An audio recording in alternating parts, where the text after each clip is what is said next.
Hello, everybody, and welcome to the podcast.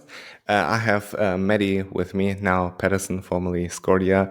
You might know her. She's a motorcycle racing journalist and does a lot of stuff. And I'm very thankful that we get to do this. We tried a podcast a year ago, but due to some technical issues, it didn't work out as I wanted to. So, yeah, nice to see you again. How are you doing after the overseas races and what's life like? I'm good. Thank you for having me. I'm really tired, but that's not just racing, that's, jet lag.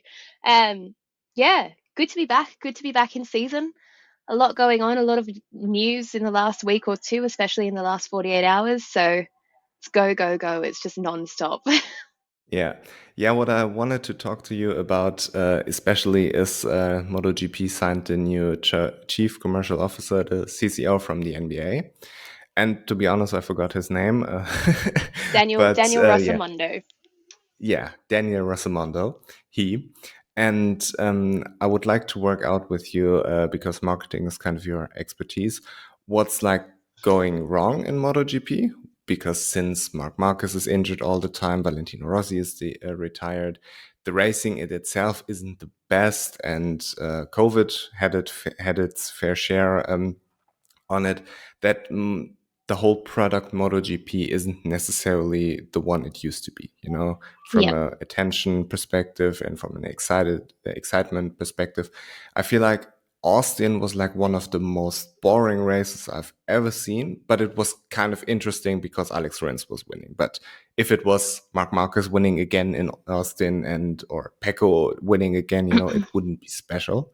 But yeah, basically, this is what I want to work out with you. So let's get right into it. And I would like to start like after the CRT Open era, because credit to Dorna, in my opinion, they did a very good job managing Yep. this financial crisis and all the aftermath with the CRT bikes. For everybody who doesn't know, they basically said, okay, we have a couple of manufacturers, Honda, Ducati, and Yamaha, who are providing MotoGP bikes, and the rest was non-existent. So they said, okay, you can race with basically street bikes and fill the grid up with it. Then the next step was the open category, where they had the open electronics, and this was like the basic for the spec electronics they're running now.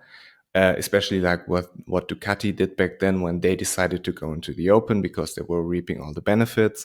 And yeah, so basically, I feel like they made a really good job then, and we had some very, very successful years with a lot of manufacturers, a lot of competition, and shit was hitting the fan basically with COVID. And when Marc Marquez was injured, bless you, Thank you. and Valentino Rossi retired now, and the racing in itself isn't the best at the moment. But yeah, I feel like we should start around this time frame. What is going on with MotoGP that they're incapable of marketing the product and seemingly making all these bad decisions? I think what can be complicated about MotoGP, and when we look at this particular era, so we're going back, like, let's say within the last decade, so like pre 2020, um, we developed really quickly. We entered a new era of like aerodynamic engineering, and it happened almost spontaneously. I remember. I remember vividly when they got the new tires at Phillip Island to test in 2019, I think it was, or 2018. And the boys were flying and they were like, can we start wearing these now? Like, this is awesome. Um, and then, the following year, Ducati kind of introduced this aero scoop, and it outdeveloped the tires that had just been developed. So I think when you think about MotoGP, there's a couple of things that are really relevant to it. I think number one, it's the rate at which we've developed. We've outdeveloped all the circuits that we race at. We're potentially too fast for so many of them. That's why we don't go to places like Laguna Seca anymore. It's why we don't go to places like Donington in the UK. Um, I think another really crucial piece of this sport that people forget is that the longevity of motorcycle riders is not the same as the longevity as Formula One drivers. Formula One drivers tend to be able to race a little bit longer. They tend to have better opportunities post racing, which still make them very influential in the sport. Motorcycling, particularly MotoGP, because it is such an acute sport, it's a very niche sport. It's not like riding road racing. It's not like TT. It's not like Irish road racing. It's not like Pikes Peak. It's very niche. It means that there's not a lot of longevity in the riders themselves. And I think for Dorna, when I think about Dorna, there was a high dependency on maybe 3 or 4 big names for a long time. If we're thinking about the Alien era and all of that kind of stuff, it goes without saying, Rossi's obviously at the top of everyone's mind. He still is. Marc Marquez, he's not a particularly old fella. But these injuries have obviously played a huge part in where he is now, how he feels with his team. Looking back again, this dependency on Lorenzo. I think even when Lorenzo left Yamaha initially and went to Ducati and Honda, there was an opportunity there to make a better narrative out of what was going on, and it was missed. People still talk about Casey Stoner, and Stoner was like the greatest of all time. He really was. But we still talk about that like it's happening today. We rely really heavily on these hero stories from 5-10 years ago. And we're in a position now where the competition is so close. I have to I disagree with you a little bit. I think the racing is spectacular at the moment. I really do. I think it has everything. It does. It's got great competition. It's got great engineering. I can put my hand up and say I was one of the most critical people about sprint races. I still am, because I think it was introduced in an incredibly distasteful way. I think it's not done very well in terms of how the weekend is organized. But in saying that, I think the racing is quite compelling to watch. So we have all the components. All the components are there. It's just about connecting the dots. And I really believe that what worked in the mid 2000s, the way that media worked then, doesn't work like that anymore. When you really think about the rise of people like Valentino Rossi, it wasn't because he was the best. Like, he was, but that wasn't why he was so prolific in society. It was because it was the rise of the internet. It was the rise of translations, Google Images. All of these things sort of came around at the same time that Rossi entered the media and entered sport. So when we think about Rossi, he's so impactful because he was able to see ahead of the curve in terms of what media works. And that's a credit to himself, his teams, his businesses. He's done really well at always being ahead of the media curve. When I look at Dorna today, I think that they're just behind, always behind the 8 ball. Other businesses are making it much easier for a consumer to be involved in their business, to pay for what they want, to customize their own experience and their user experience. Whereas Dorna is very committed to owning their data and protecting their data, and I respect that, like any business would. But to the extent where fans feel like they can't be involved and cutting out audiences based on what, really? If they're paying for their media pass, if they've just screen recorded a crash or something like that. We see other agencies and I suppose our competition in the arena almost exploit that in the best way. They want fans talking about it. They want hashtags trending. They want extreme love for their sport, extreme fans, because it drives things like sales and sponsorship. From more renowned businesses, we might say, things that are a little bit easier to the eye, things that people know. Businesses align themselves with what makes them and generates them more income and more data. And I think that's kind of what Dorna has missed. It's really aligning themselves with the right brands to pursue their own business and vice versa. And I think that's where we're at now with Daniel Rossomondo. I really I've taken a really good deep dive into what he's done with the NBA and his background. Previously to the NBA, he was all the agency boy. So he knows his stuff. He knows what media is. He knows how it works. Anyone that's worked in agency will get this. It's hard. Agency is one of those jobs where you turn up at 7 and you leave at midnight. Like, it is a hard, hard job. Um, but it's also what makes this entire media ecosystem work. And when I think about MotoGP and World Superbike to a degree, at the end of the day, it's sport, but it's entertainment. So it has to be sold in a way that is engaging, not just the race. Everything around it has to matter to the person watching, to be highly switched on, to be engaged. So I think that's where we're at right now, and I'm actually quite excited because I think this is a really important time of change, and I'm a very positive person. People that meet me might think I'm an absolute pessimist. I'm not. I always look for the upside and the bright side. As much as I am a critic, there is an upside to this, and I think it's going to be a really exciting year or 18 months ahead from here. Yeah, and regarding what you said with the media curve, it's pretty interesting because Formula One is like doing the exact opposite. They're in ahead of the curve and Dorna is like behind. And the best example is that they had Drive to Survive in 2019, I believe, or Mm-hmm. maybe 18. I don't remember. But it was like, let's say 5 years ago. And then they are reaping all the benefits. There are 500,000 people in Austin. And how many fans were there at last weekend? Like 100,000 Can't tell at you. best? Coda won't tell us. We don't know. I would Okay. say maybe 50, 60,000, but we don't know. Coda won't release the data to us. So, Let's say it's between 10 and 20% of what Formula One is doing. yeah. And for a product that is, in my opinion, better than Formula One, I mean, Formula One had the benefit of this great battle between Lewis Hamilton and Max Verstappen in 2021. But the racing in itself over the last 2 years isn't necessarily the best.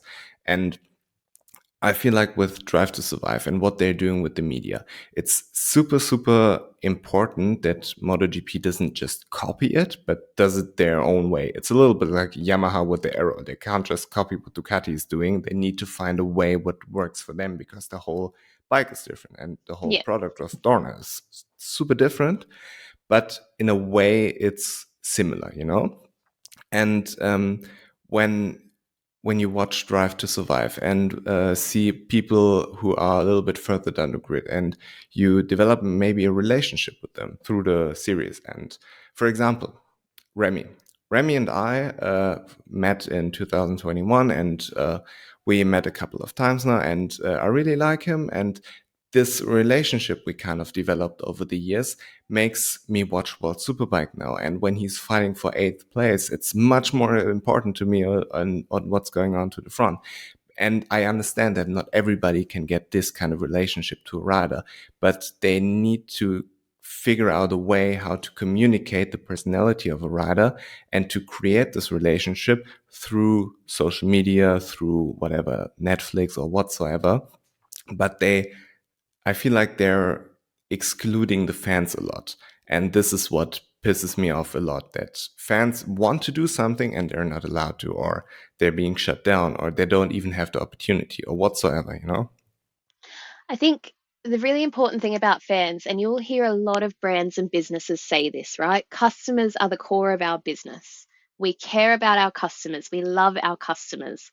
The reason why brands and businesses say that is they do love their customers because their customers put money in their account, right? So the important thing about customers and fans, right, and consumers is that they continue to be a part of the sport where it matters.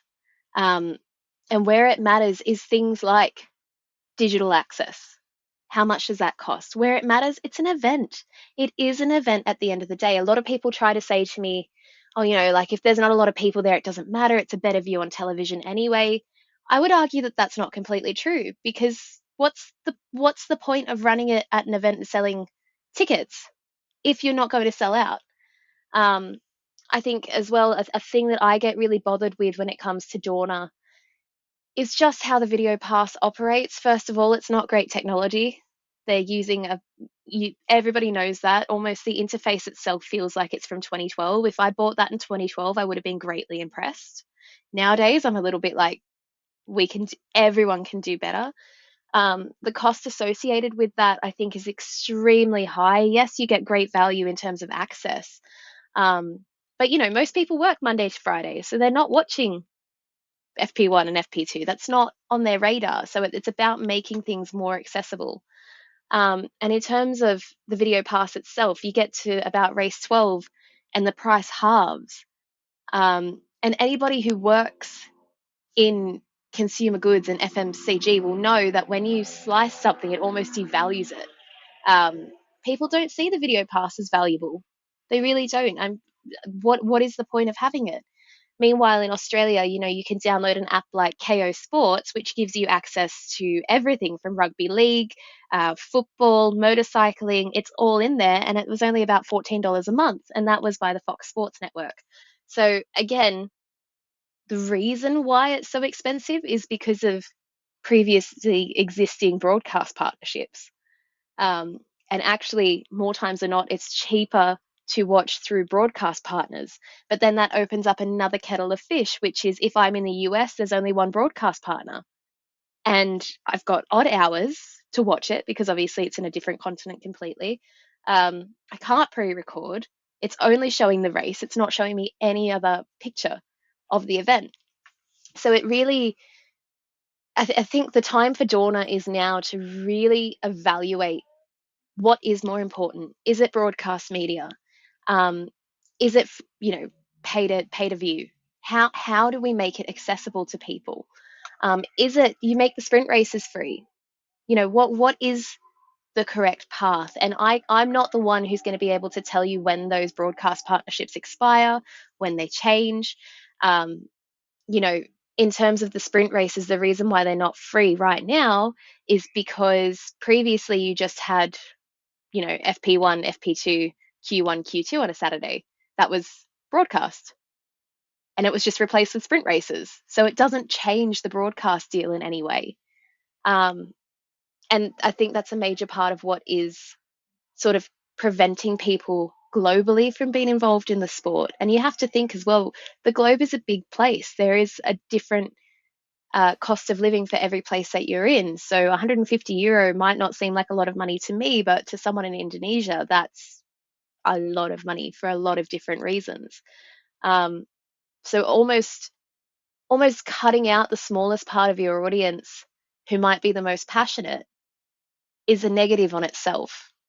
So it's really about making it accessible to all people all over the world. It doesn't need to be commentated in English. It doesn't need to be commentated in Indonesian. People can watch that race and love it for what it is. Everything around it, however, should contribute to that experience, from the consumer touch point right through to the event. Everything has to contribute to it. So I feel like that's one key piece that Daniel's going to have to figure out at some stage. And, I wrote about this last week. I don't know if you saw it, but what they were able to do in the NBA was create things like team-only passes. So you only watch the games that your team play. They were able to create different levels of investment for you, so you could really tailor that consumer experience for yourself and that user experience. You don't pay for what you don't watch. So I think there's an opportunity to do that, and I think he's got a lot of hard work ahead of him. And I think personally, if I was anyone who'd been at Dorna for a long time, I'd be a little bit intimidated by him because his experience extends past motorcycling, which is not something that's common here. Most people here only know motorcycling, and it doesn't always mean they know what's best. Yeah. You touched on something very interesting, which is the whole accessibility. I feel like the accessibility of MotoGP is hidden behind a paywall. In a lot of countries, it's either pay TV or a video pass. And I feel like if you want to gain fans, first and foremost, you need to make it free. You need to make it accessible. And also what you said about the races. Yes, it's better to watch them on TV, but the whole experience around it, you don't get it at home. And this is where you put the value in it. Of course, when I'm sitting at a grandstand in In Aston, for example, I was at WorldSBK in Aston.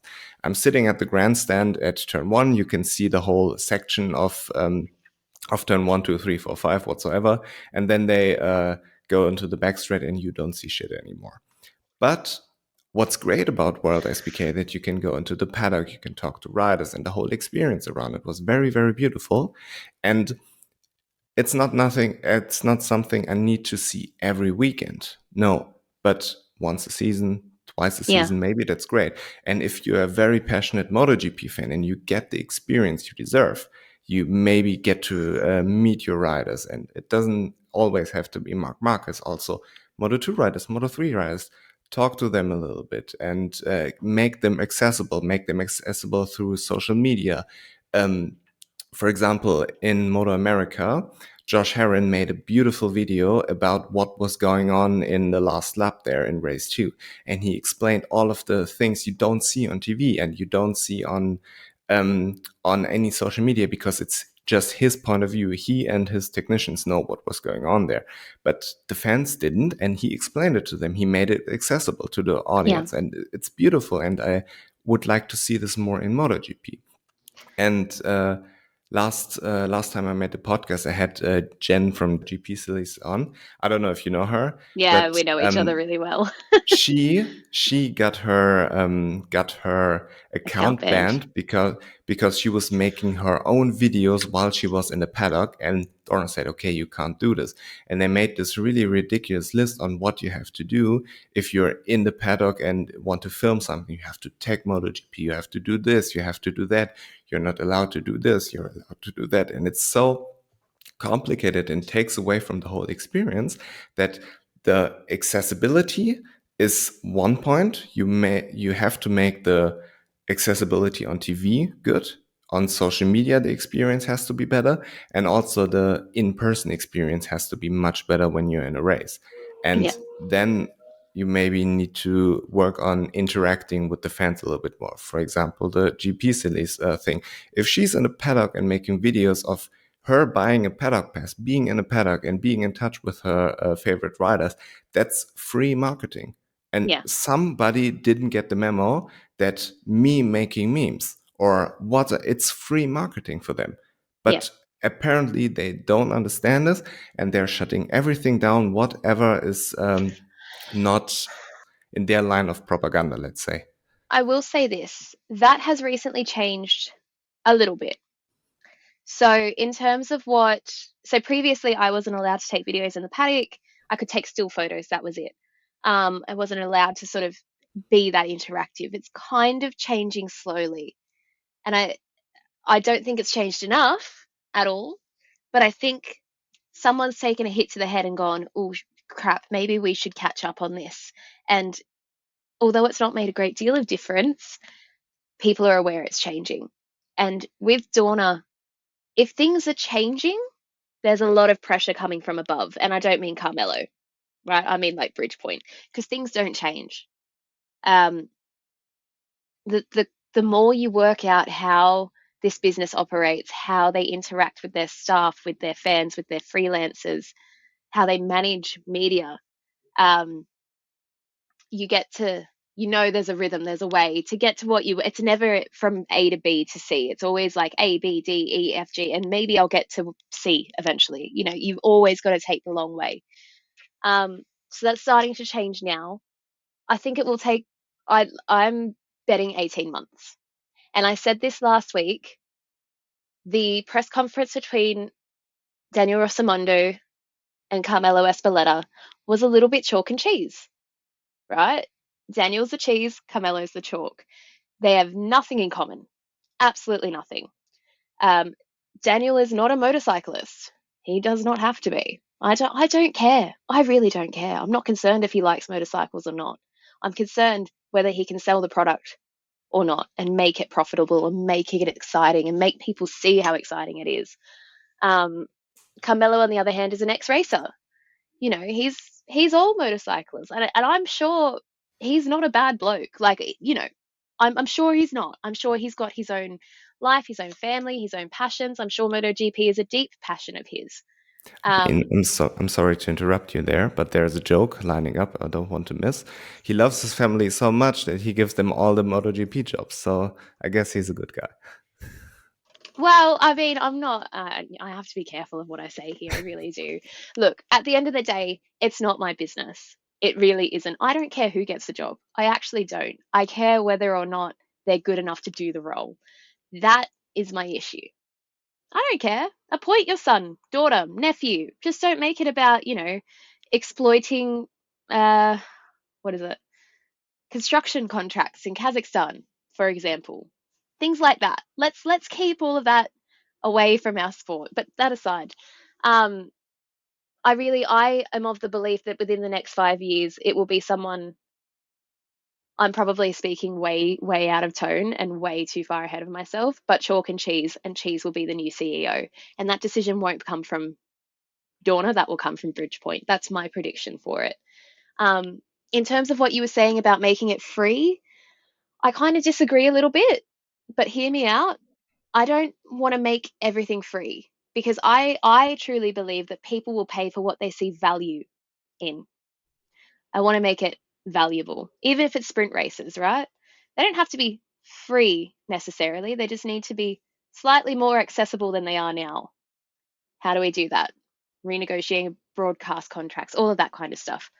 Um, but our sport is so valuable. It is so competitive. I think there are things that Dorna have done really well. And I think there are things they've done really, really badly, like the COVID era, for example. 2020, they did a spectacular job. I can't say that they didn't. To get this event rolling through that period was incredible. They did a very good job at it. What they failed to do was promote the fact that they had a really good season despite everything that was going on around them. They had a new world champion. They had a different race winner for how many was it? Like 6 or 7 races in a row. There was a different winner. It was such a compelling season, and that wasn't marketed well. And now we're at a stage where everyone forgets that Joe and Mir is a world champion. Like that guy is a world champion. Do you know how many of like how hard that is to be? It's only one of few that get that title, get that glory. Um, and that storyline's not there anymore. And I think that's the key piece to this is creating a narrative that people will buy into. And I'm not saying that you have to have enemies and you have to have rivalries, but you have to make it sellable because people love a story, people love a battle, people love challenges of overcoming hardship. That's what people buy into. And when you're not seeing that actively, it's really hard to believe that it's worth watching. And I think people get the concept of rivalries mixed up with challenges. I don't care for rivalries, right? And I can tell you, half the people in the paddock on the grid don't necessarily like each other, but they don't promote that. And that's a good thing. That is a good thing. However, what needs to be promoted is the challenges within the team, the challenges against yourself.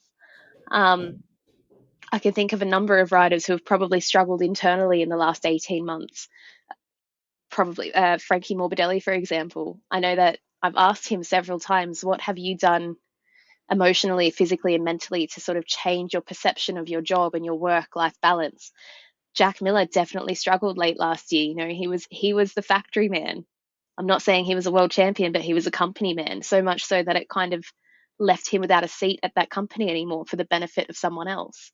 Um, Remy Gardner, another really great example of youth, growing up, um, work life balance. All of those things matter.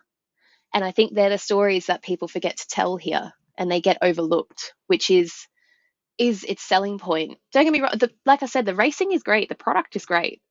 You should be able to turn on the TV, watch it, enjoy a compelling 45 minutes of racing because it mostly is. Cameraman might need some work occasionally, but it mostly is.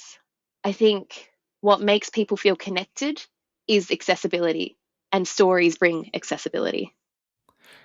This basically goes back to the relationship part I was talking about earlier, that you kind of need to get to know the riders not only as riders with a helmet on, also as the human behind it. Yep. And Formula One is doing a good job with Drive to Survive to do that. And those stories, Remy, for example, or Frankie, or all of these different riders who have a story to tell. Fabio, Jean Mir, everybody basically. You don't know about this when you don't talk to them or talk to people near them. And they got so used to Valentino and Marc Marquez carrying the whole sport that it basically got to a point where it feels like they're just, okay, let them cook. We're just here to reap the rewards. And then all of a sudden they're not carrying the thing anymore and it stands still. And I think what's really important to note when we talk about getting to know riders is who owns the media. Essentially, right, when I think about Dorna, they have no ownership over media. They really don't. That's why the video pass is so expensive. In the same token, they also have no concept of how to work with the factories. When you think about the riders and you look at their profile, let's take their Instagram profiles for example.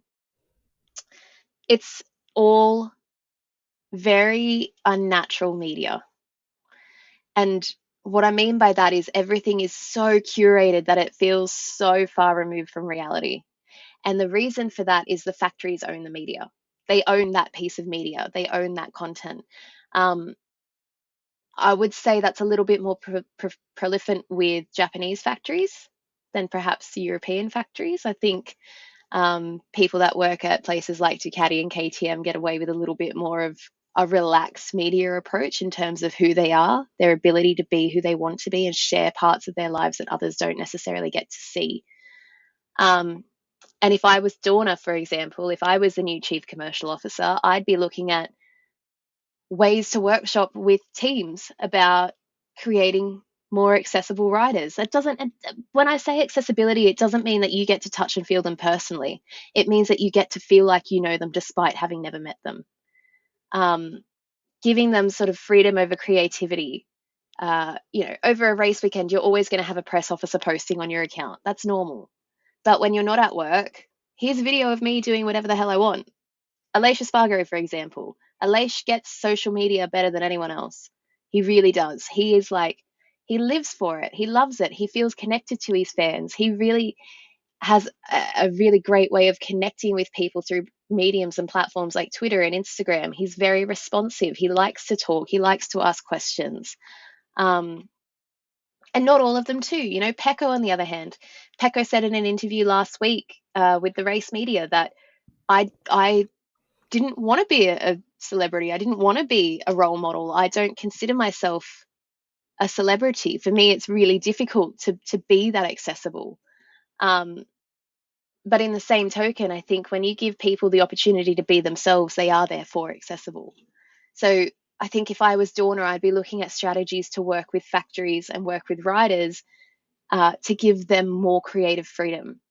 And also not to find them when they say there are things that they don't like. I'm pretty sure Zarco probably got fined last fortnight talking about the sprint, not the sprint, what was it? The fan parade in the press conference. I have no confirmation of that, but I also understand how this paddock works. And more than likely, because he was critical of the event owners, he probably got a €250 fine. You kind of need to allow riders to have a voice and a say. And if you're so anti-riders union, if you're not giving them the opportunity to at least say they don't like it, of course they're going to be even more closed up and angry and critical and less forthcoming to work with you.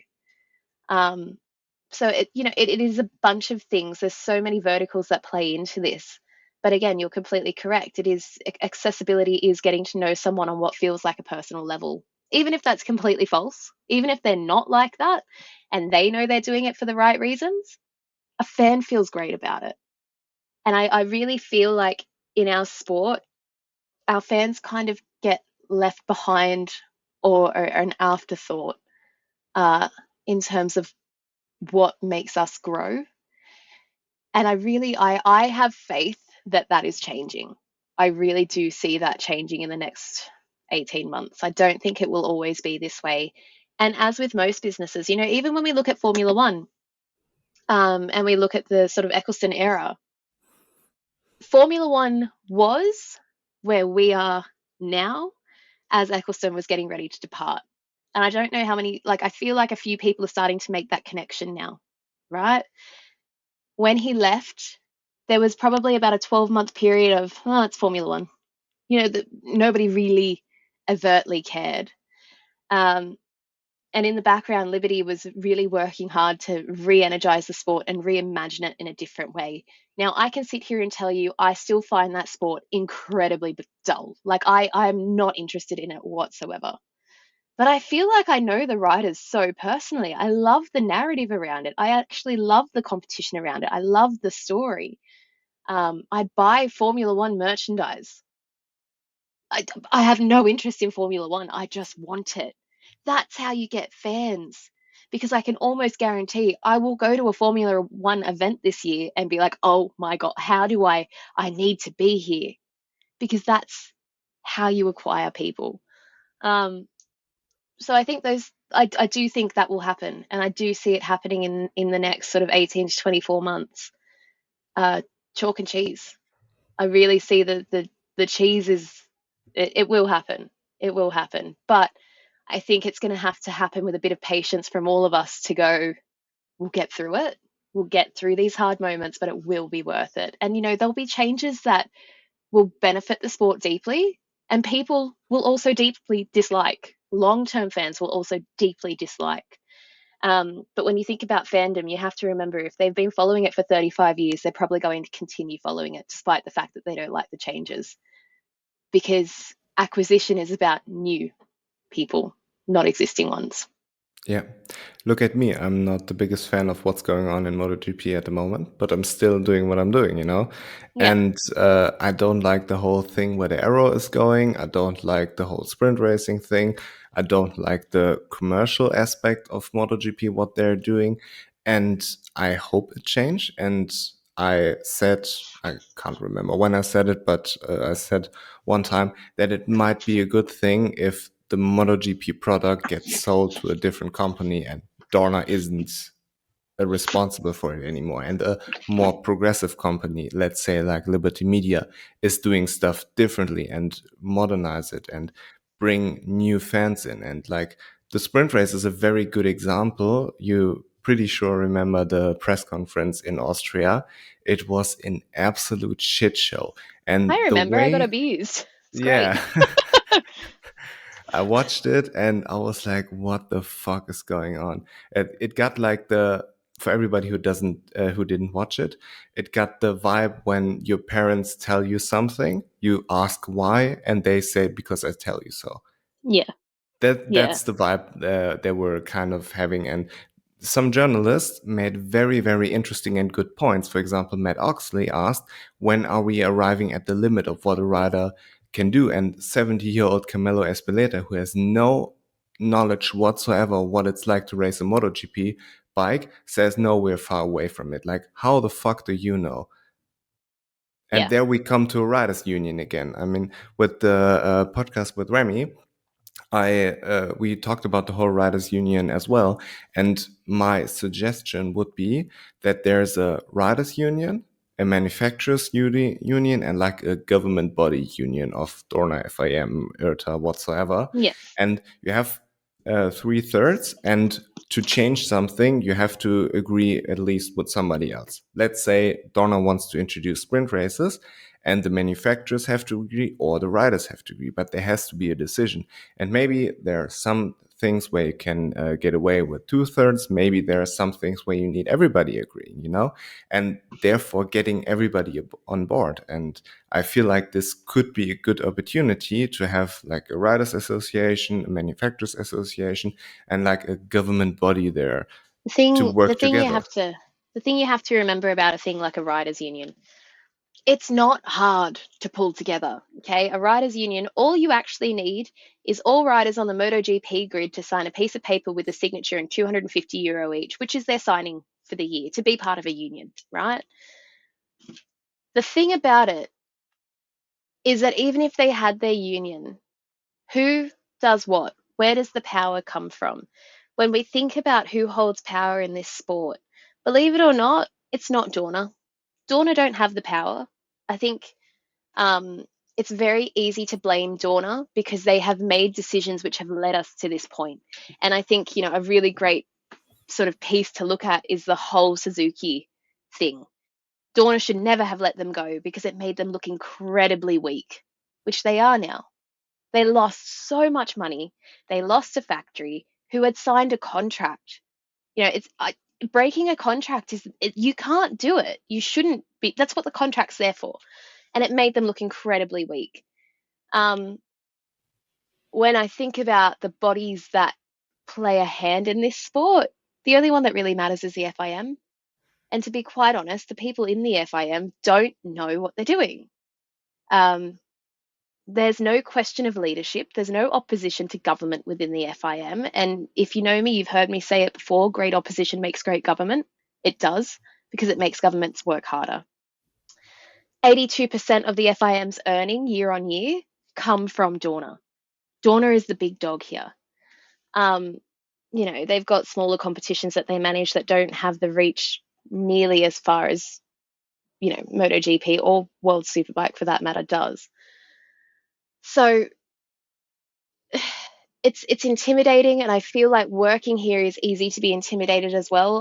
The FIM president, for example, also someone that doesn't take criticism very well at all. And he's very quick to anger as opposed to listening to what a concern might be.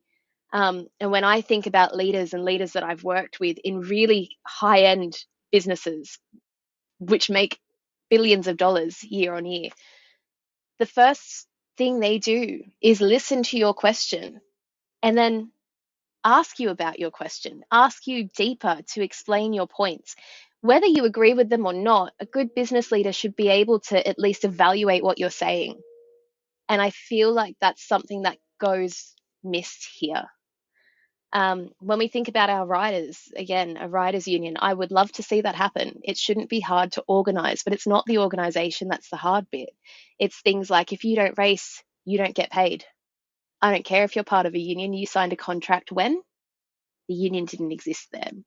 So it's really hard to implement change with so much existing structure already. That's what's making it difficult. We're still fighting about paychecks for sprint races, for God's sake. That's appalling, absolutely appalling. So again, if I was someone at the FIM, I would be looking at ways to work with my riders, to work with my athletes, as opposed to making them feel like they don't deserve to be heard because they chose this life. And a lot of people will say to me, oh, Loris Spaz in World Superbike loves to say it with the 12 races he does a year. They're races. They're meant to race. Like, that's great. They are meant to race. I completely agree with you. But just because they're races doesn't mean they're entitled to any less of a better work benefit than you or I as an employee. And Also, yeah, exactly. I'm sorry if I interrupt you there, No, you're but right. the Loris Bus one pisses me off because this man was riding in Jerez 4 seconds a lap slower than what the guys are doing last year. He has no knowledge whatsoever on what it feels like to ride a modern MotoGP bike, what kind of stress it puts on the body, what kind of stress it puts on the mind. And also he has no knowledge whatsoever on what's it like to be a Fabio Quartararo from an attention perspective, because nobody cares about him. The only time people cared about him was when he had this save in qualifying in Austin, like in 2017 or whatsoever. It's like the only time people really cared about Loris Bas, and was like his 5 minutes of fame. But then to come out and criticize a rider like Fabio or Aleix, who are fighting for a championship, to say, okay, you're racist, you're meant to race, don't be a crybaby here. It pisses me off because he is in no business to judge whether the MotoGP riders have a right to complain or not, I think, look, I won't talk negatively about Loris. I do. Yeah, I just don't feel like being abused today.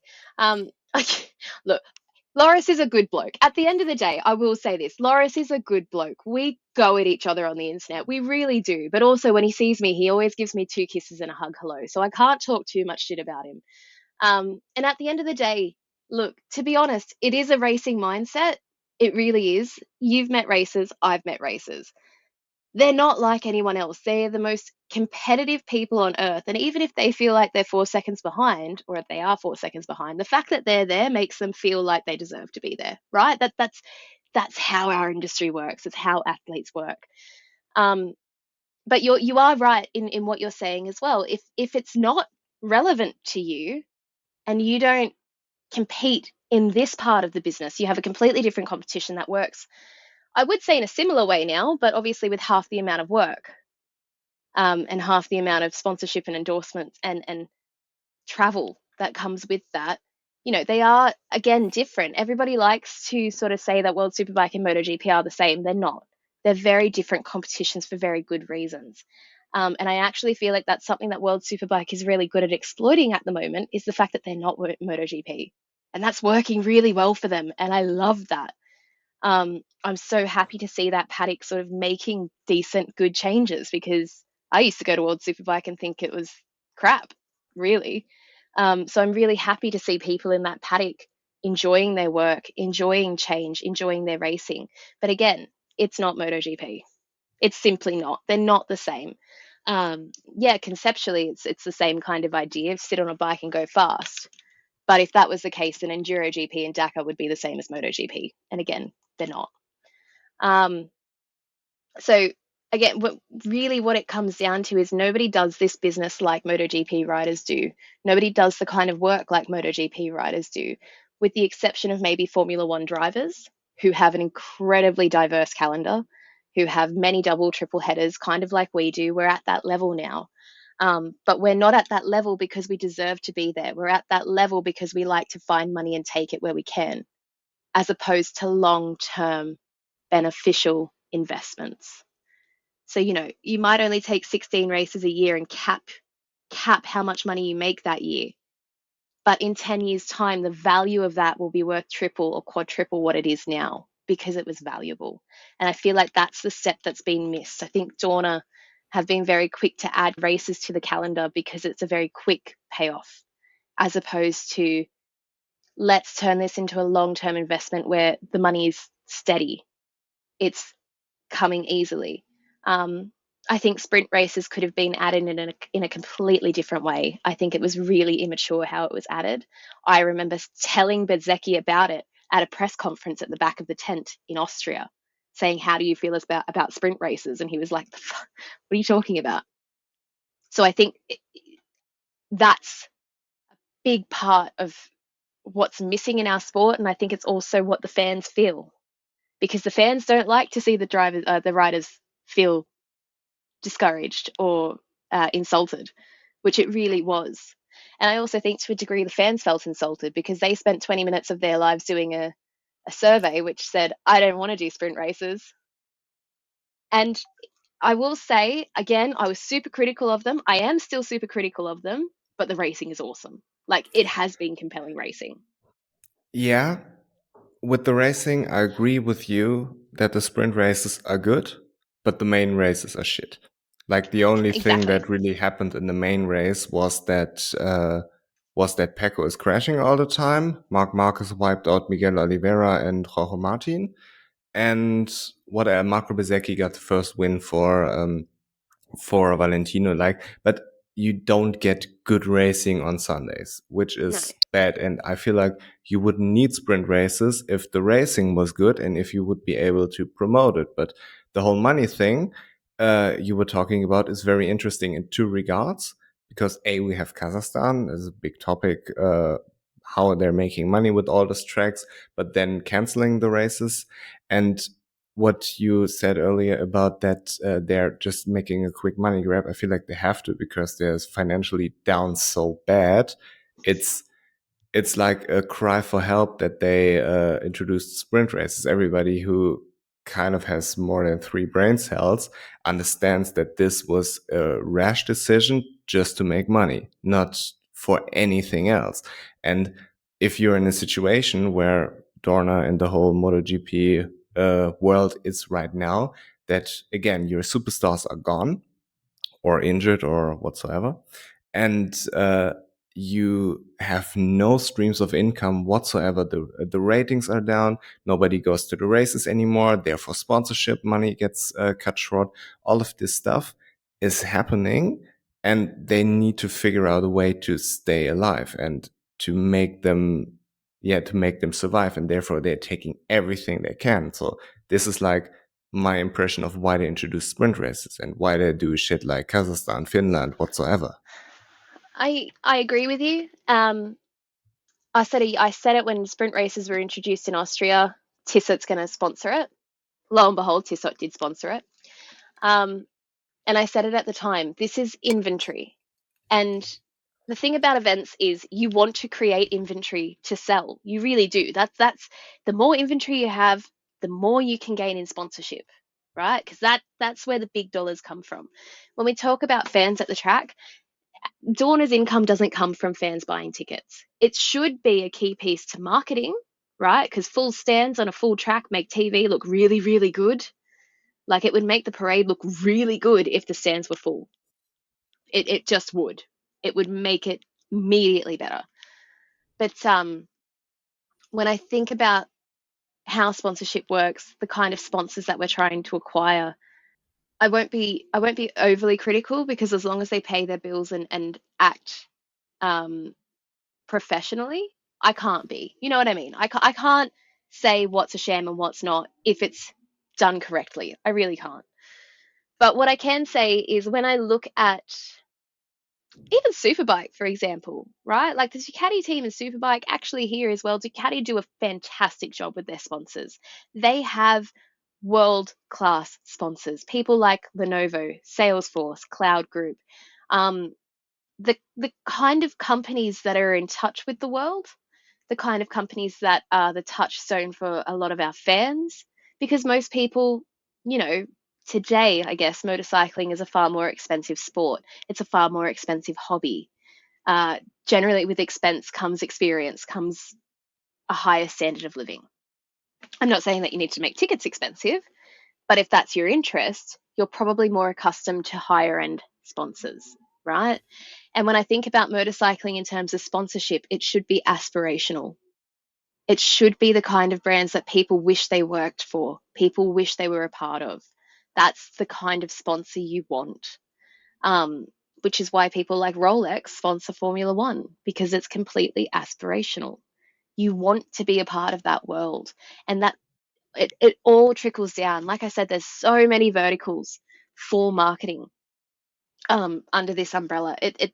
What contributes to consumerism, what contributes to sponsorship, what contributes to even things like employee turnover, employee happiness. That all comes under this umbrella. But in terms of the sponsors and what matters, I don't know what. Look, when I accessed the Guru website 3 weeks ago, it said it didn't exist, and now they're the title sponsor at Jerez.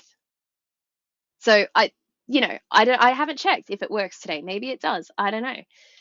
But if I was an event company and I was trying to sell tickets to an event with a 6-month pipeline to do that, to sell out, I would probably make sure at the 6-month mark that all of my assets were in order from my sponsors.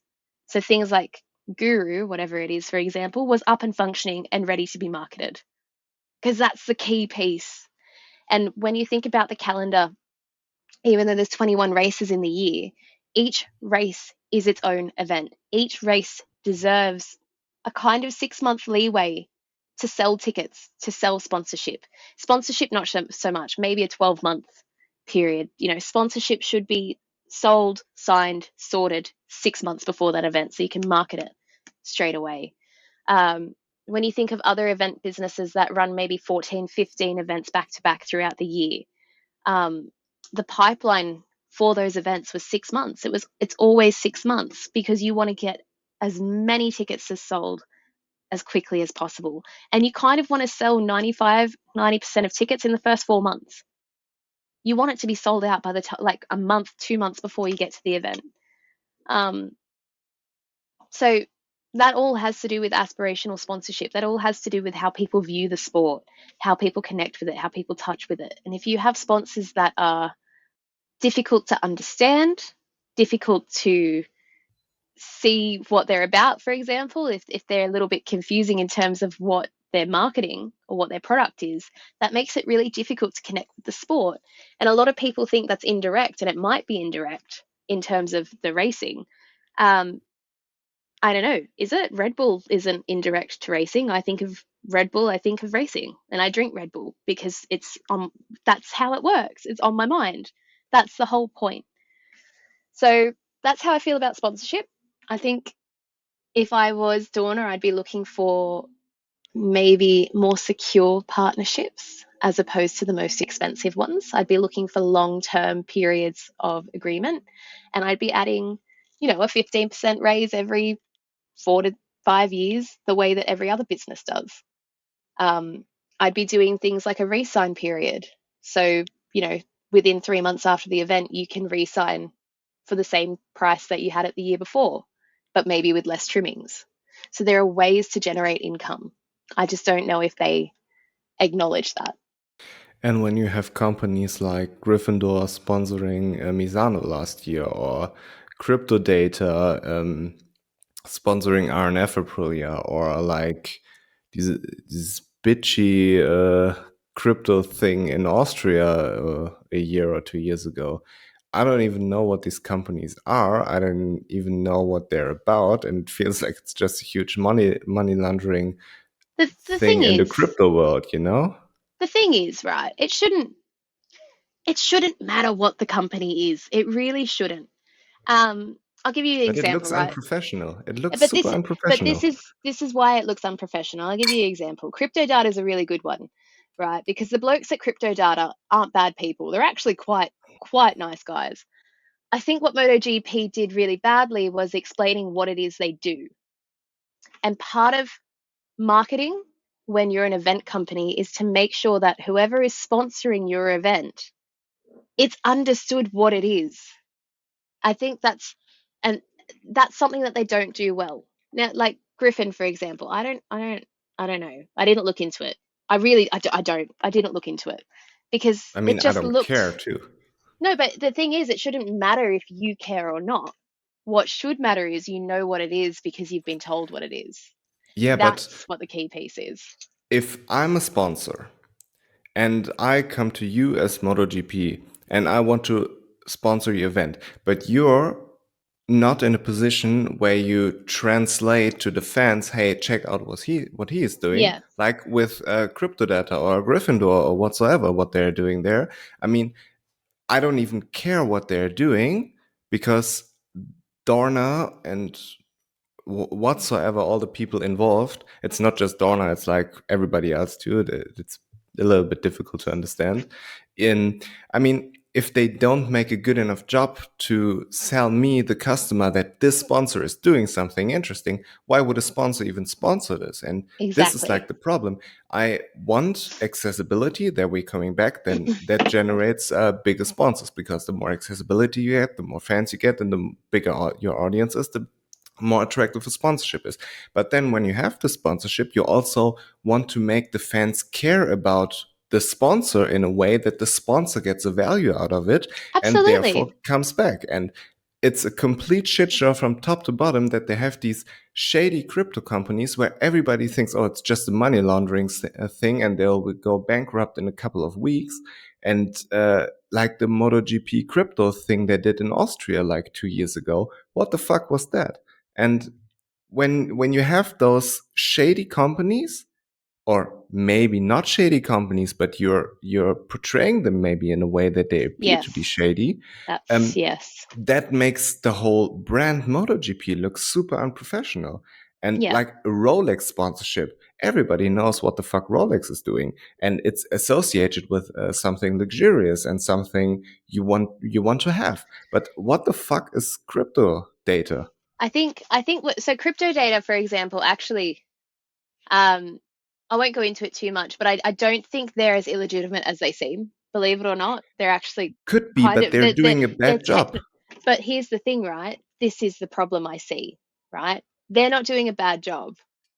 The services they have around them to promote what they do don't exist. And I think the problem, not the problem, the difference between our sport So MotoGP is here and Formula One is here, right? Formula One can say no. Formula One has the ability to leverage a pretend contract if they want. So let's say someone like, I don't know, Tudor Watches, which is for part of Rolex anyway, but let's just pretend they're not.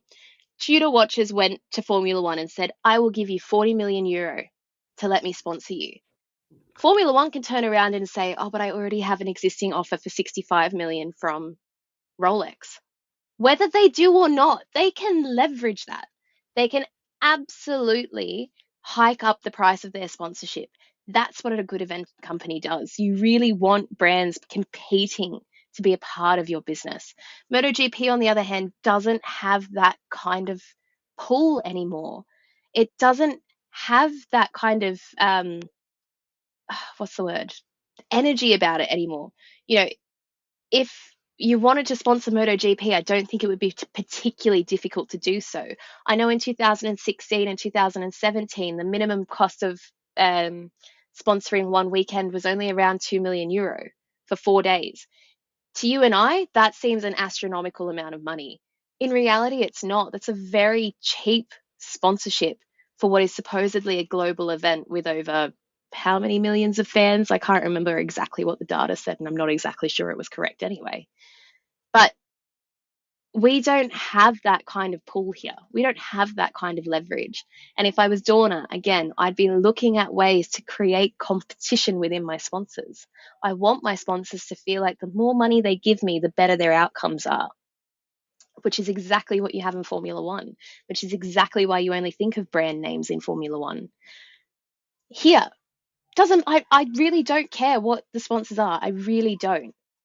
That's not my concern. What my concern is that when they sponsor, I know what they do. I know who they are. I know where they come from. I should be getting regular pieces of media feeding me information on these sponsors. That's how advertising works, right? I don't know what goes into a McDonald's burger, but I love a hash brown. A hash brown at 10:30 in the morning, I'm loving it. Because I see it, I hear it, I feel it. That's how ads work. And I really feel like that's kind of what's missing in MotoGP. We're not competitive enough, we're not big enough, and we don't understand the media well enough to leverage internal competition for sponsorship. We really don't. So it's, that's another one on the list of like the many things that we've spoken about today. And in terms of fixing it, for all of these they seem like little problems, but when you put them all together, they're big problems. But you have to go through them individually, one by one. This process is not going to happen overnight. This marketing in the way it's functioning right now, right through from the platform and user experience, right through to the customer experience in the paddock, is not going to change overnight. I do see this being an 18 to 24 month period of planning, changing, execution. Some things are not going to go well. I promise you that. But that's okay, because they're going to be learning periods, which this business currently needs to go through. It really needs to go through that period of being at its lowest to ever possibly be at its best. And I kind of feel like we're there now, which is a good thing, because if this is our lowest, it's pretty damn good. It's not bad. It just has to get better. And it can only get better from here. But it's going to take someone like Daniel coming in and evaluating all of these problems that we've discussed today and starting with, what can I fix first that's going to have an adverse effect for my consumers, that's going to make my consumers trust me again? How do I win back these people? How do I win new people? How do I expand into minority audiences? These are big questions, and there's easy answers to them. It's just about removing the blockers. And I can't help but feel like we know the names of the blockers. You know what I mean? Which is hence why the pressure is not coming from Dorna to fix this. It's coming from above Dorna. It's coming from the majority shareholders now, which is why in some aspects Dorna are a little bit more accessible than they were 12 months ago, because they can feel the heat. So I agree with you on so many points. I feel like we're at the time. Like, this is the time. We will see change now. It's not going to be pleasant for anyone. I feel like the people who are going to suffer the most are probably TV. TV are going to be up in arms about a lot of things in the next 12 months. But in saying that, that has to happen. That has to occur. Existing sponsors are going to get a little bit angry. I can see that happening. I can feel that happening now. But surely they can't be any angrier than they are right now if they're not getting visibility as part of their sponsorship.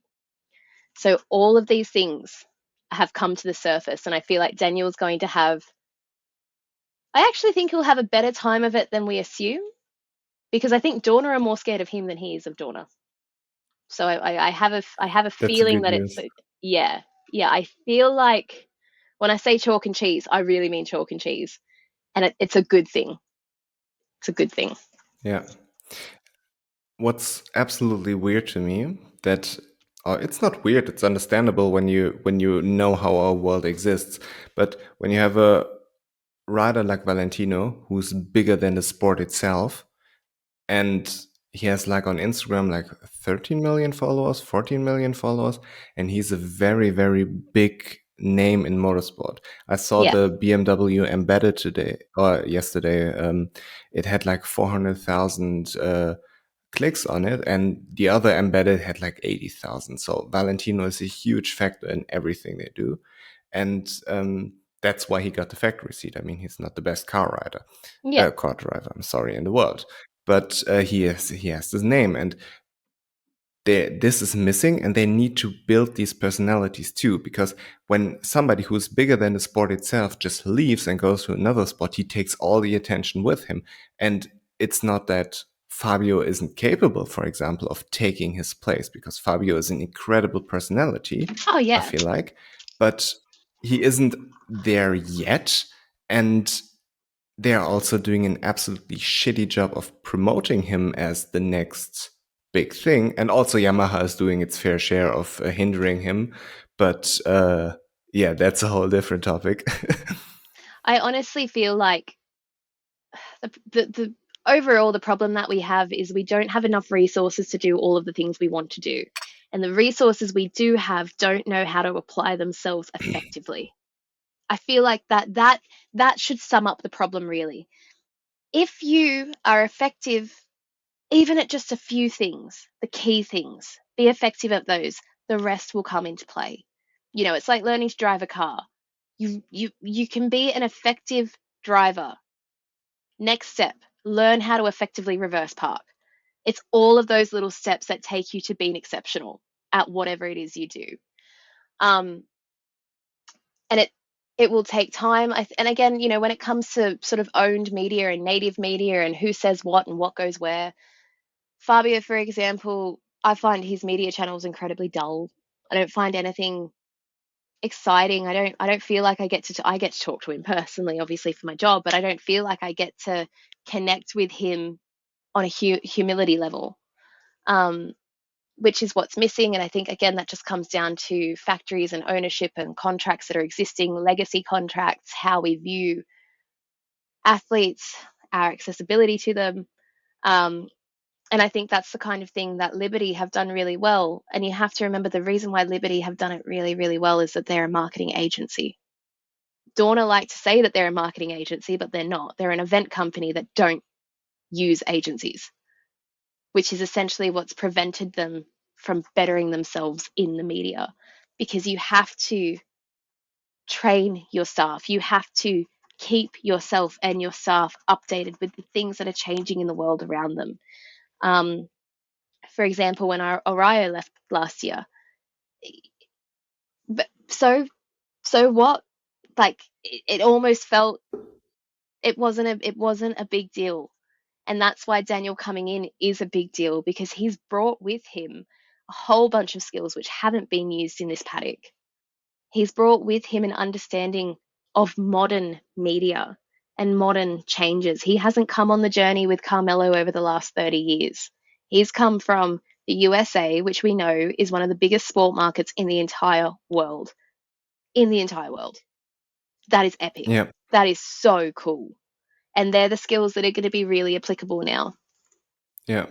And the NBA, where he's coming from, obviously works with LeBron James being there, with Kevin Durant being there, with Steph Curry being there, but it will work when they retire one day. And Yeah. that's, I feel like, the problem with MotoGP, because obviously MotoGP doesn't work anymore without Valentino and Mark. Look, even Formula One, right? If we really want to talk about sports that are similar, what Drive to Survive has done really, really well has created tomorrow's heroes. And I can say this with a bit of confidence because at the British Grand Prix last year, Formula One Grand Prix, the merchandise that outsold every other competitor, right, was not Lewis Hamilton.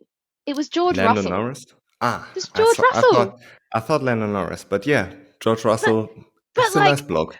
he's a nice bloke, but who cares? He's not Lewis Hamilton. It doesn't matter. What Liberty have done really well is set up tomorrow's heroes. They've set up the story. So when someone like Lewis walks away, there's a new hero image. There's someone to look to. That's what they do incredibly well. Um, and that's what is missing here. And I feel like it's going to change. I'm very optimistic about that change. Um, Sometimes it feels like you're up against the world, and people are critical of the print media. They're critical of me for my opinions and what I think about it.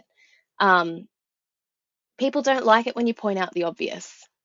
They really don't, because it makes them feel like change is not a good thing.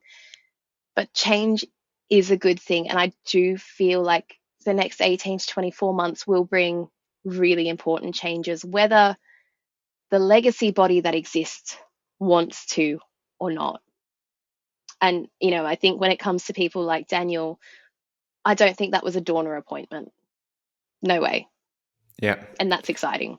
Yeah, and we need more of this. And one thing before I let you go, the whole Kazakhstan shit is going down. They announced the race in 2022, I believe. I mean, or at the beginning of 23 whatsoever. But Yeah. it was a new track. It was newly built.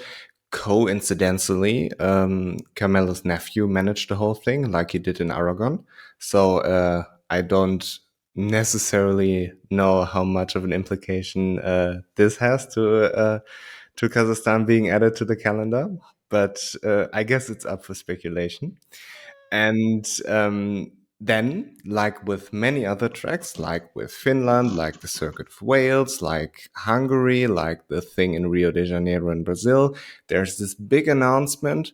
I mean, did I miss anything? Did I forget about a track that was announced and never raced at? Northern Ireland. Northern Northern Ireland Ireland. too? There was one in Indonesia, not Mandalika. There was another track in Indonesia. Look, mate, to be honest with you, right? I don't care. I've got a 5-week break in summer. Like, that is Yeah, wonderful. I'm so that's happy. great. But that aside, It looks again unprofessional, and it's very like, unprofessional. It was dangerous to go there in the first place, I think. And when I say dangerous, I mean in terms of relationships looking a little bit too close. So you don't appoint your nephew as a new member of staff and then also appoint in the same week a track to the calendar, which he managed for the last 5 years. I feel like that's a little bit, how's your father? On top of that, I don't know how much of a hand Dorna has in the construction of tracks, but to say things like homologation, again, homologation, right, just means legally if we can do it or not.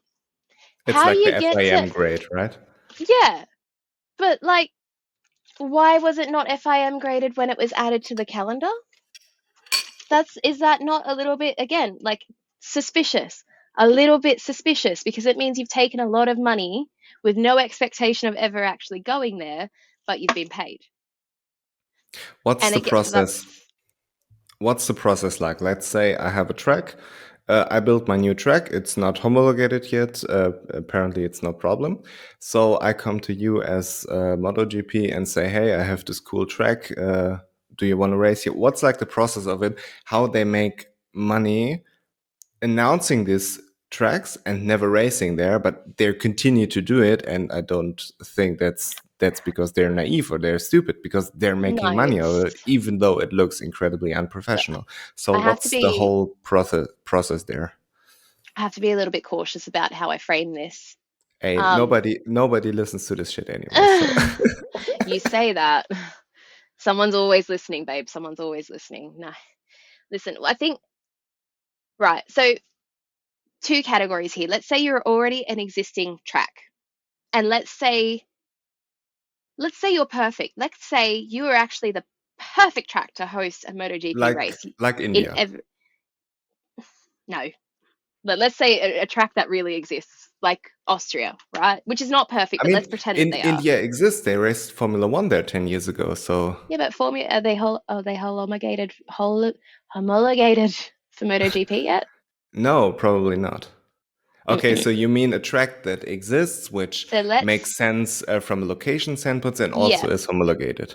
So let's say that Okay, like Austria, right? okay. Red Bull Austria goes to Dorna and says how much to have a MotoGP race because they pay to have those races. Dorna gives a figure amount, they sign the contract, job done. In the event that the What track is this doesn't, amount? I will investigate and come back to you on that. I am not Thank you sure, very but I much. imagine it wouldn't be cheap, Okay. depending on who says what. Let's say in the event the track is not built yet, but there's a country, a city, a commune that wants a track to race at. Kazakhstan. Kazakhstan. Excuse me. Those proprietors might go to Dorna and say, "Hey, we want to put a race here. How do we do that?" And Dorna might say, "Oh, hey, here's my nephew's wife's construction company. We'll build it for you for this much." And then they go, "Cool, let's do that." And then the construction company starts building and goes bankrupt. But they've been Goes paid bankrupt or goes bankrupt. bankrupt? Okay. Goes bankrupt. I no, goes bankrupt. But they've been paid for the job to do that anyway. So In advance. everyone else wins except the commune that's paid for it, and they have So a half built track. the taxpayer gets ripped off, But Dorna basically. still get paid. But Dorna Okay. still get paid. So the process is the following. I, as a country, community, whatsoever, say, okay, I want to have a race, pay Dorna and the construction company, which is coincidentally associated with Dorna, a lot of money. Then they start to build a track. I feel like the track in Kazakhstan is already built, right? It is. It's part. Yeah, Yeah. it's mostly built. Yeah. There's no grandstands or like facilities, but it's built. I mean, they have no fans anyway, so I never heard anyone from But we Kazakhstan could. being a But this is the MotoGP fan. thing. We could because you know who else goes to Kazakhstan and sells Formula out? Formula Formula One. One. Formula One. They go to Azerbaijan, but Yes, sorry, yeah. Azerbaijan. But yeah, I feel like then again, if the whole marketing machine would work, then we could have a new market where no Formula One is there, which is an advantage. But Yes. yeah, but then the track is built and they got the money from the community, from the country, whatsoever. And the homologation is then the FIM who comes to the track and determines if it's safe or not. Yeah. And this appears to be a huge problem. Yeah, and this is a how can I be critical but also like Not complimenting? getting fired. Yeah. It's I do believe the FIM actually have a really hard job, believe it or not, because our sport is incredibly dangerous. In saying that, I feel like there are places that they fall short on existing tracks, let alone new ones. Portimao. Portimao is a great example. Austria a couple of years ago, another great example. And the thing is, we've become so fast so quickly that tire manufacturers can't keep up with the technology that's outdeveloped them. Hence why we're having all of these crashing problems. Coda is not a track for motorcycling. It's really not. I have a great time there. I love it, but it's not a place that we should be. But we can't go back to Laguna Seca. We are too fast. People will hurt themselves. So We can go to Miami or Las Vegas and race with Formula One on one weekend on a street circuit. well, This it's would be funny. spectacular. Funny you bring that up because what I was about to say was when it comes back to construction and Dorna, if I was Dorna, I wouldn't be going out of my way to build circuits for other people. I'd be a little bit like McDonald's, a little bit like Liberty right now. And I was just in Las Vegas last week. I've done a lap of the circuit. The pits look awesome. They're built. Like Las Vegas itself, awful traffic because of this circuit that's going there. But places like the Bellagio, the hotel that sits on the track, and the Venetian are charging like $2,000 a night for a room that views the track. Like the income from this place will be astronomical. If I was someone like Dorna, I wouldn't be looking at ways to build for other people and just take their money. I'd be looking at ways to own more of my sport. Kind of like McDonald's does. McDonald's doesn't sell burgers, they sell real estate. That's what they do. Yeah. If I was Dorna, I'd be looking for ways to create long term streams of income through tracks that I majority own, that I can visit anytime I want, that I have control over with my calendar. Um, and again, that is a huge amount of money. That is a huge amount of investment, and I get that. But if in the next 10 to 15 years we're able to have better long term partnerships, we're better able to strategize, we're better able to invest our money into things that matter, into things that make us money, like owning property, that is something that I would find very compelling. And again, real estate doesn't sound like it's marketing, but it is. Um, the ability to own our own property it just makes things so much closer for people. It makes it so much more accessible, and it makes it easier for us to navigate what it is and where we're going and who we do it with. Which is exactly why Liberty Media now own the circuit in Las Vegas. That's why they're building it, because they own it. They can do what they want with it. Um, and So Las Vegas are obviously thrilled because it's literally on the main street. Every hotel is going to make a ton of money out of like gambling and hotel rooms and room service and tipping. All of those things play a part of it. my mom just called 3 times. I will just text her that I don't have time right now. That's okay. Okay. I mean, like one call is cool, but I feel like when she's calling 3 times, something's up. But yeah, regarding the whole infrastructure, what you said about Las Vegas is great because where I'm from Western Germany. I live like 45 minutes away from the Nürburgring, and the Nürburgring in itself, it's in butt fuck nowhere. Nothing is there. It's like not even internet is there. Yeah. But this area around the ring is such an economical, great place where back then when Formula One was racing there, it was better, and WorldSBK was racing there at some point, and now it's not particularly great, but the Nürburgring was at a point where MotoGP is right now. And wait a second. It's all right. Okay. So I asked her, my mom for a favor, and now she's doing the favor right now and asked me a question. So yeah. Very good. Naja. The Nürburgring is in buttfuck nowhere, and the whole area around it is a very, very attractive place. Better when Formula One was racing there, better when World Superbike was racing there, but it's still a good place. And the Nürburgring was in a very, very difficult place. It got sold to some Russian dude, and now he's rebuilding all of the things behind the scenes. You know, a little bit like Dorna and Daniel coming in. You can compare this, and Yeah. it's going really well.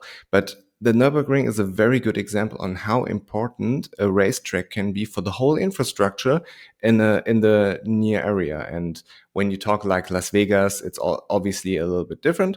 But like Aragon is in buttfuck nowhere as well. But I guess the infrastructure there is okayish. It was But the you know best Grand what? Prix. You can say that it's in. I mean, it doesn't matter if it's in the middle of nowhere, because what it brings is huge. I'll give you an example, right? Northern Ireland right now is going through a massive shakedown, um, because the MCUI, which sort of manages road racing on the island in the north, has really not got a lot of business direction, right? They really don't know shit from clay, for lack of a better phrase.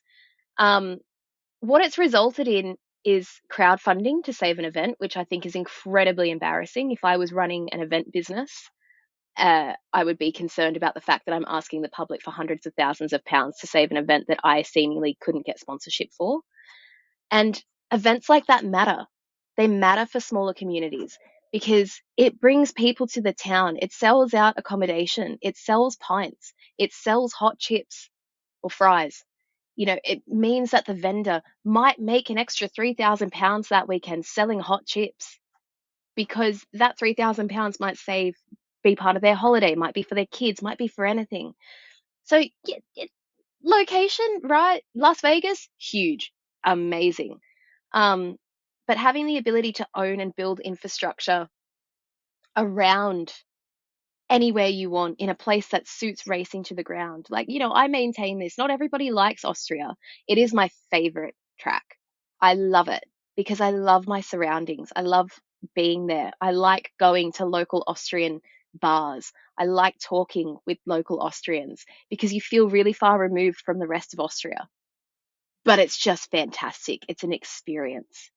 Um, and when I think about, ownership of events and ownership of property, that's exactly what I'd be doing. I'd be building an experience and I'd be making it worthwhile for vendors to come and pay for a stall over the weekend to sell things like t-shirts and food and drinks. All of those things matter. It all contributes to the community around you.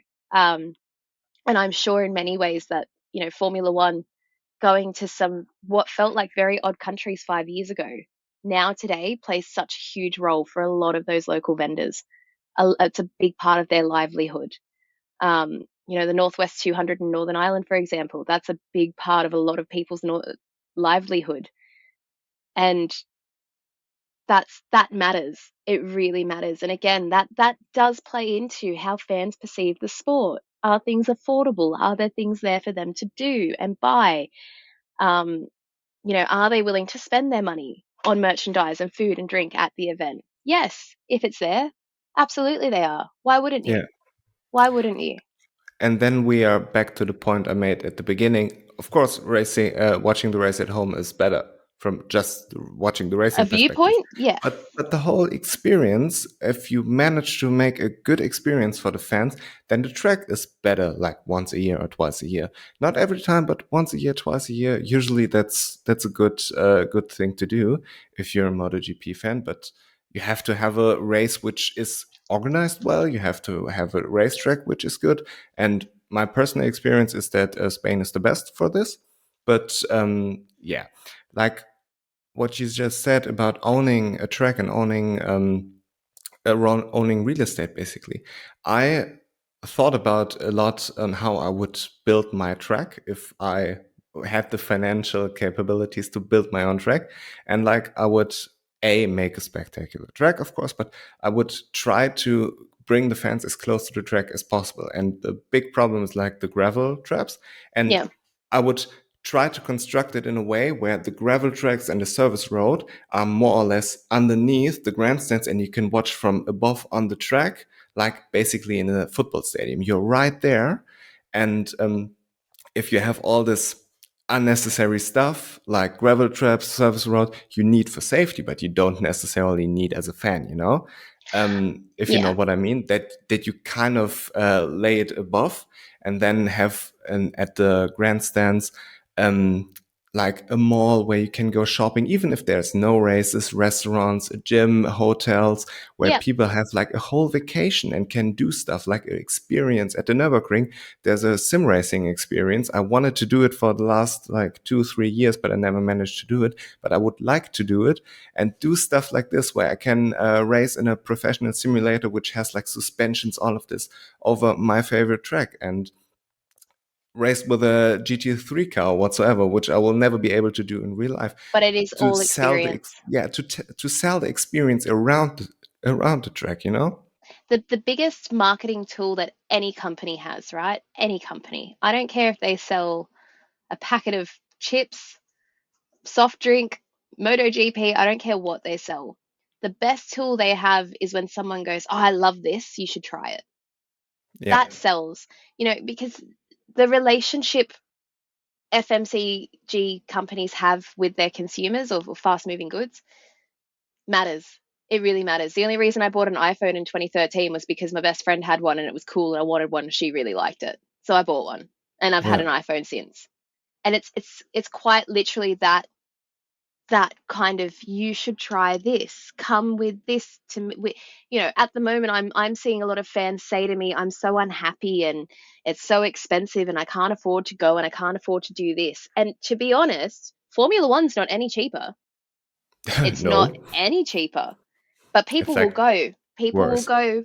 It's way more expensive, but people go because they see value in it.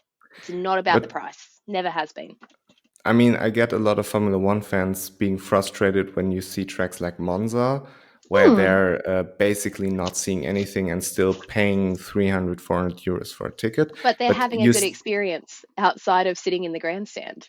That's yeah, I everything plays mean, into that. I heard last year in Monza was pretty shitty. It was a huge shit show. But if you make the experience worth 300, 400 euros, people will pay for it. But you Yeah. have to build it up first and not just charge so much. And that's what I said to you before, right? We'll start to see this in MotoGP.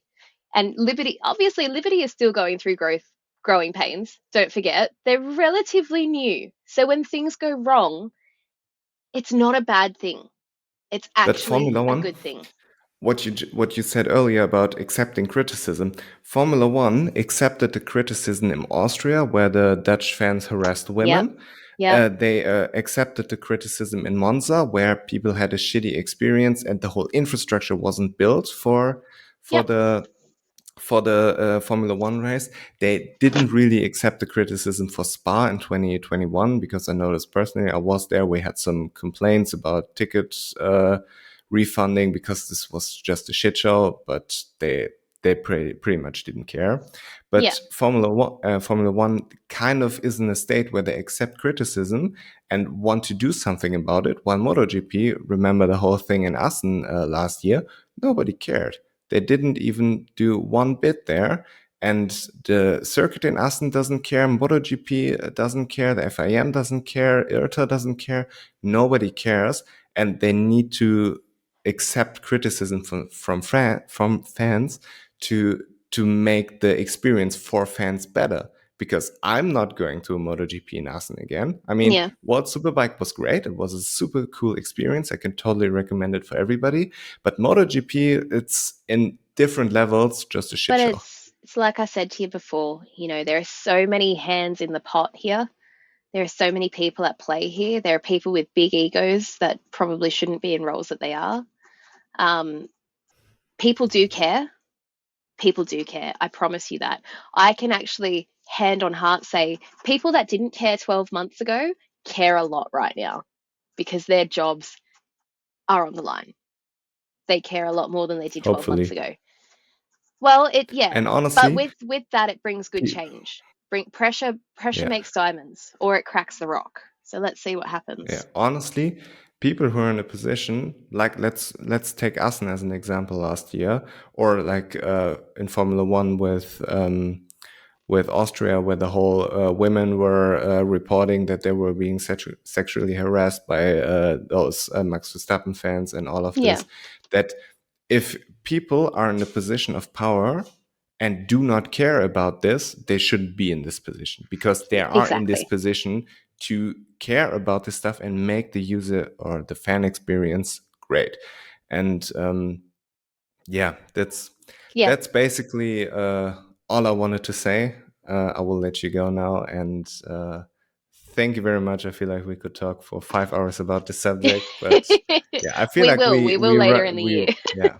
yeah, we ran through more or less everything, and I would love to catch up with you if indeed change is occurring and to discuss this and maybe have something on hand to discuss what we like, what Yep. we don't like, what are these growing pains and whatsoever. So yeah, thank you very much for your time. Thank you so much for being the way you are and always yeah, being accessible when I have a question on what's going on and what's not going on. And yeah, I really appreciate it.